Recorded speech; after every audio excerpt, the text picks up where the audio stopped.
Binigyan ng kilos protesta ng ilang mga kababayan sa New York City ang State of the Nation address ni President Ferdinand Marcos Jr.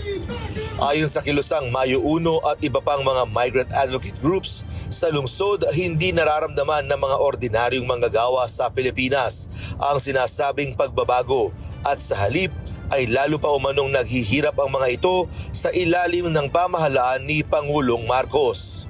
Nandito ang mga manggagawa at sa lahat ng panig ng mundo nagtitipon para ilahad ang tunay na kalagayan ng Pilipinas.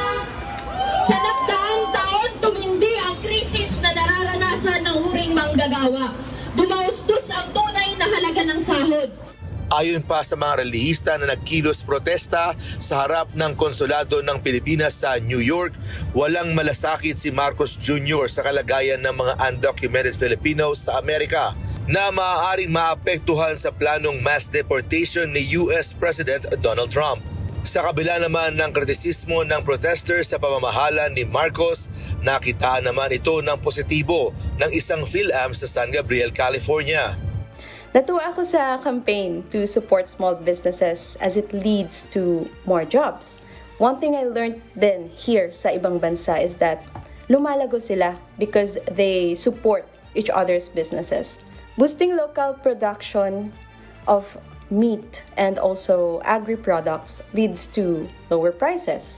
Sana lang talaga mahuli and maaksyonan yung mga traders manipulating prices. Let's stop fully relying on our government for Philippines' betterment.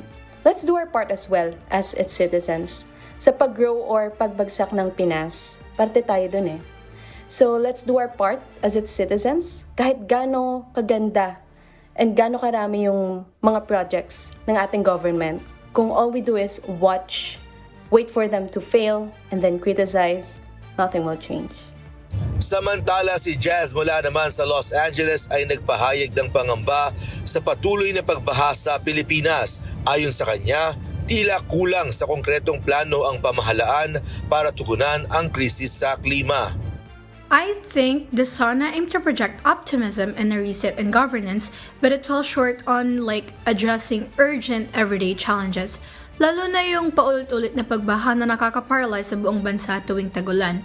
And kahit nabanggit na yung economic growth and infrastructure, halos walang sinabi tungkol sa sustainable and long-term solutions para sa baha na nakakaapekto sa sa kabuhayan at buhay ng mga kababayan nating Pinoy.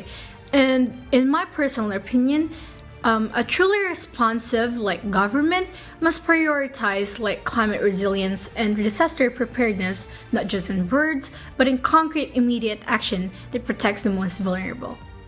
Iba't iba man ang pananaw ng mga kababayan natin dito sa Amerika patungkol sa pamamalakad ni Marcos Jr. sa pamahalaan, iisa naman ang kanilang adhikain, ang mapabuti ang kalagayan ng bansa para sa mga mahal nila sa buhay. Sanigos humahataw sa balita ngayon.